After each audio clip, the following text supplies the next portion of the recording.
I took the assignment because it was supposed to be quiet. Echo Lake Ranger Station was way out there, 6 miles off the main highway, tucked between a pair of ridge lines with no cell service, no traffic, and barely enough radio coverage to check in once a day.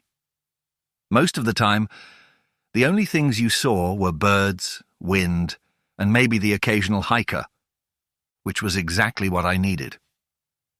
My name's Aaron Holt, 32, former city cop, transferred to the Parks Department after a few too many bad nights and 1 too many broken ribs. The solitude was part of the deal, something to fix the noise in my head. I arrived in late May, unpacked, and spent the first few days logging trail markers, checking the generator, and restocking emergency supplies in the cabin. The lake was glassy and still, ringed by evergreens and jagged granite. The station sat about 30 yards from the water's edge, just a small cabin, radio tower, and dock. It was perfect. The first night passed like I expected. Quiet, cool, uneventful. But the second night was when things shifted. I was outside with a flashlight checking the perimeter before bed. Nothing unusual, just the occasional loon cry and a breeze coming off the lake. I was turning back toward the cabin when I heard it. A voice. From across the water. I froze. It was faint. Too faint to make out at first, but then I heard it again, clearer this time. My name. Aaron. Not a scream. Not panic. Just desperate. Like someone pleading. I spun toward the lake. The water was still. No lights, no boats. I called back, "Who's out there?" No answer. I walked down to the dock, scanned the tree line across the lake, shined my flashlight. Nothing. The voice didn't come again. I stayed up half the night wondering if I imagined it. A trick of the wind, maybe. The way sound carries over water. But it didn't feel like that. It felt real. The next morning, I checked the log books. No hikers were scheduled for the area. No boats registered. I figured maybe someone had gotten lost on the far trail loop. That night, I turned in early. Around 11 p.m., I was brushing my teeth when I heard it again. "Aaron, please." This time, it was unmistakable. It was my voice. Same tone, same pitch. Like someone had recorded me and was playing it back. I went outside, heart pounding. The lake was darker than usual, clouds covering the moon. I scanned the shoreline again. Still nothing, but the voice kept calling. "Aaron, help me." It came in bursts, just enough to keep me frozen in place. I radioed the ranger office, told them I thought there might be someone injured across the lake. They said they'd send someone in the morning, weather permitting. Fog was rolling in. Around 3 a.m., I walked down to the dock one last time. That's when I saw it. A faint figure across the water, just at the edge of the tree line, unmoving, wearing a ranger's uniform. I lifted the binoculars, trying to steady my hands. The figure wore the same khaki shirt, the same patch on the shoulder, same hat. I couldn't make out the face. When I looked down to adjust the lens, and then back up. Gone. Next morning, I took the boat across. I told myself I was being thorough, that if someone was hurt, every second counted. I docked on the far side and climbed the embankment. And only about 30 feet into the woods, I found footprints, boot prints, exactly like mine. And nearby, something worse, a park ranger's ID badge, weathered, cracked, but still legible.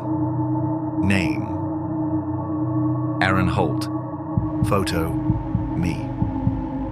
I stared at it so long I forgot to breathe. When I radioed it in, they thought I was messing around. "You feeling okay, Holt?" they asked. I hiked 6 miles out to the main highway, met a supply truck, and asked them to drop the ID badge back at the regional office. But the voice? That didn't stop. Every night, same thing. Me, calling to myself from across the lake. Sometimes the words were different. Sometimes they were garbled. But it was always my voice. One night I screamed at it, "What do you want from me?" Silence. Then, clear as crystal, "To come home." I didn't sleep after that.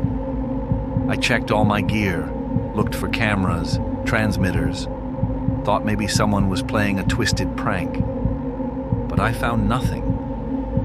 And then the radio stopped working. Dead. Static. The tower still had power, but the signal wouldn't carry. I hiked halfway to the overlook to get a signal on my phone. Still nothing. I left a voicemail for the office once I hit reception. Told them something wasn't right, that I needed backup. They never responded. The final straw came on the 7th night. I woke up to the smell of smoke. Ran outside. The generator shed was on fire. I doused it with the extinguisher, hands shaking. I barely saved the fuel tanks. 1 more minute and the whole cabin would have gone up. It was sabotage. I was done. I packed up my gear, slid the boat into the water just before dawn. Fog was thick. Visibility maybe 20 feet. Halfway across, I heard something behind me. A splash. I turned, scanning the mist. Then I saw it. Another boat. Same make, same model. Identical. And in it, me, just sitting, expressionless. I rowed faster, didn't stop until I hit the far dock and scrambled out. Ran like mad to the highway. Didn't look back. That was 3 weeks ago. I haven't left my house since. I called the parks department, spoke to some new girl. She said no ID badge was ever dropped off, no calls ever came through, no voicemails left. But I have photos, emails, pay stubs, and nightmares. Every night I dream of that voice, of standing on the dock, of calling my own name over and over until my throat is raw. And every time I wake up, it's May 28th, the day I arrived at Echo Lake. I cross it off the calendar, burn the page, rip it into pieces. Doesn't matter.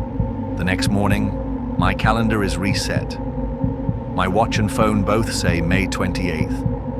I couldn't take it anymore. I sped down to the Parks Department HQ demanding answers. I stormed into the office, shouting at anyone who'd listen. "Check the staff logs! You assigned me! You paid me! I was there for a week!" Blank stares. Nervous glances. They ignored me. I felt sick. I stumbled into the lobby trying to breathe, trying to figure out how to prove I wasn't crazy. And then I saw it. 2 posters on the bulletin board I hadn't seen before. Echo Lake Ranger Station closed, burnt down a year ago, and a missing person poster. My photo. Aaron Holt, 32. Last seen, May 28th. Hiking solo near Echo Lake Trailhead. Presumed dead. I dropped to my knees. I tried to speak. I couldn't. The voice in my head said, "You know the truth. The cabin, the voice, the fire, the other me." I saw it now. Saw it clearly. I died that day at Echo Lake. And now my soul would live there forever.